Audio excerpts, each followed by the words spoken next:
Bismillahirrahmanirrahim. Alhamdulillahi rabbil alamin. Allahumma salli wa sallim ala Sayyidina Muhammadin miftahi babi rahmatillah adada ma fi ilmillah. Salatan wa salaman daimaini bidawami mulkillah wa ala alihi wa sahbihi. Allahumma salli wa sallim ala Sayyidina Muhammadin wa ala ali Sayyidina Muhammadin miftahi babi rahmatillah adada ma fi ilmillah. Salatan wa salaman daimaini bidawami mulkillah. Allahumma salli ala Sayyidina Muhammadin salatan taftahu biha lana futuhal arifin wa tufaqihuna biha fid din wa ala alihi wa sahbihi. Assalamualaikum warahmatullahi wabarakatuh. Kaum muslimin dan muslimat dimanapun antum berada, hari ini adalah hari yang paling membahagiakan kita semua. Alhamdulillah, kita diberi Allah hati yang seperti ini, hati yang senang dengan Nabi Muhammad SAW, hati yang bisa merasakan kebahagiaan ketika menyebut nama Nabi Muhammad SAW, hati yang bisa menjadi senang ketika mendengar sebutan Nabi Muhammad SAW. Ikhwani rahimakumullah, itu namanya kita lagi jatuh cinta. Ya, lagi jatuh cinta. Orang kalau lagi jatuh cinta itu senang mendengar nama kekasihnya disebut, senang mendengar berita tentang kekasihnya, senang mendengar kisah-kisah kekasihnya. Nah, kalau kita jatuh cinta dengan Nabi Muhammad SAW, maka kita senang mendengar kisah-kisah kehidupan Nabi Muhammad SAW. Ikhwani rahimakumullah, kita punya tugas dari Nabi Muhammad SAW. Tugas yang Rasul sampaikan dengan lugas. Addibu auladakum, didiklah anak-anak kalian ala thalathi khisal atau kama qala sallallahu, untuk menyandang 3 sifat mulia, 3 hal. Yang pertama, hubbi nabiyukum, untuk mencintai nabi kalian, baginda Muhammad sallallahu alaihi wasallam. Kemudian yang kedua, wa hubbi ahli baitihi, mencintai keluarga Nabi Muhammad sallallahu alaihi wasallam. Kemudian yang ketiga, qiraatil Quran, membaca Al-Quran. 3 tugas kita selaku orang tua yang dititahkan langsung oleh Nabi Muhammad SAW, yaitu mendidik anak-anak kita menjadi manusia yang mencintai Nabi Muhammad SAW, mencintai keluarga Rasulullah SAW, dan pandai membaca Al-Quran, ahli Al-Quran. Ikhwani rahimakumullah, kalau kita diperintahkan untuk mendidik anak-anak kita jatuh cinta pada Nabi Muhammad SAW, berarti kita sudah jatuh cinta pada Nabi Muhammad SAW. Kalau kita diperintahkan untuk mendidik anak kita jatuh cinta kepada keluarga Rasulullah SAW, berarti kita sudah jatuh cinta pada keluarga Nabi Muhammad SAW. Kalau kita disuruh mendidik anak kita untuk membaca Al-Quran, berarti kita sudah ahli membaca Al-Quran. Karena itu, tugas hidup kita yang paling utama sebagai hamba Allah Ta'ala dari Nabi Muhammad SAW adalah menjadi manusia yang betul-betul bisa mencintai Nabi Muhammad SAW. Dan Rasul memerintahkan kita mencintai Rasulullah demi kebaikan kita semua. Jalan termudah menggapai derajat yang tinggi di sisi Allah Subhanahu wa Ta'ala. Ada orang yang mencapai derajat tinggi itu dengan bersusah-susah, tapi ada orang yang mencapai derajat tinggi enggak pakai susah. Kenapa? Karena jalan cinta, jalan kebahagiaan. Orang yang jatuh cinta itu selalu bahagia. Tersandungnya pun menyenangkan katanya. Seperti itu. Semua yang dirasakan bersama kekasih menjadi indah. Bagaimana kalau bersama Nabi Muhammad SAW? Daim khayaluh ma'i, kata Al-Habib Ali bin Muhammad bin Husain Al-Habsyi, selalu aku itu mengenang Nabi Muhammad SAW. Selalu aku membayangkan Rasulullah SAW. Baik aku dalam keadaan duduk maupun dalam keadaan berdiri berjalan. Dimanapun kondisinya, bagaimanapun kondisinya, aku selalu membayangkan Nabi Muhammad SAW. Nah, orang yang bisa mencintai Rasulullah SAW dijamin oleh Nabi Muhammad SAW, dia akan bersama Nabi Muhammad SAW. Kisah yang sangat masyhur yang kita kenal di zaman Nabi Muhammad SAW, ketika Rasulullah SAW sedang menyampaikan satu nasihat kepada para sahabat. Tiba-tiba dari arah belakang datang seseorang dari dusun, ya, dari pedalaman, tiba-tiba mengucapkan mata sa'ah, sambil dengan suara lantang, suara keras. Para sahabat pun terkejut. Kok ada orang yang ketika Nabi berbicara, ada yang menyela dengan menanyakan suatu perkara yang tidak ditanyakan oleh para sahabat. Mata sa'ah, kapan kiamat? Kapan kiamat?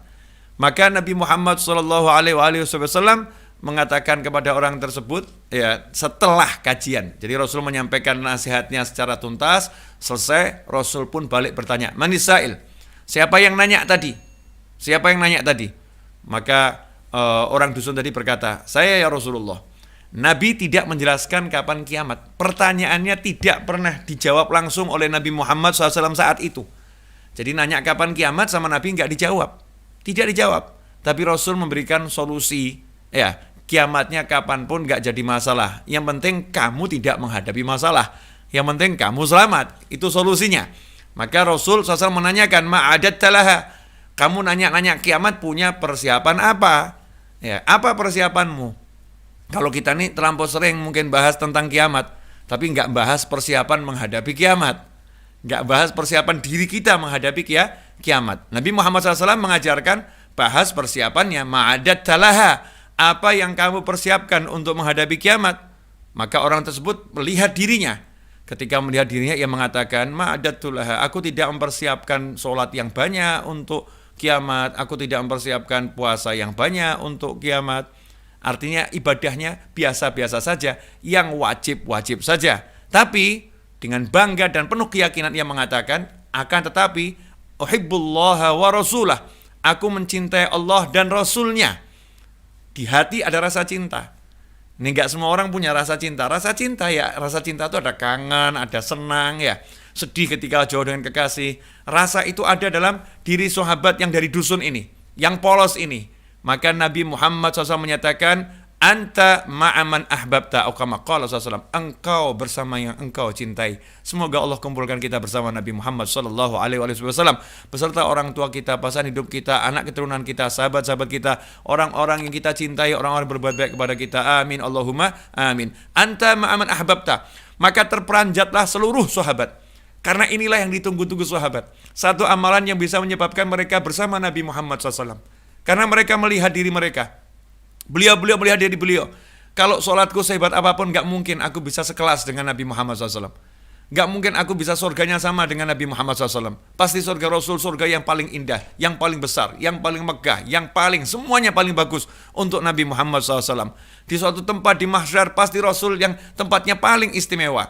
Kalau amalku sehebat apapun gak mungkin bisa. Itu yang selalu menjadi pemikiran para sahabat. Pengen bersama Nabi Muhammad SAW. Dan sahabat sangat terkejut, kaget, bahagia.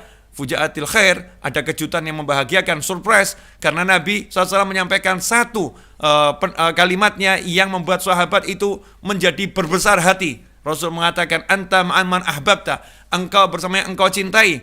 Karena semua sahabat Nabi Muhammad SAW mencintai Rasulullah SAW. Mereka tidak bisa pisah jauh dari Nabi Muhammad SAW. Tidak bisa berlama-lama jauh dari Nabi Muhammad SAW.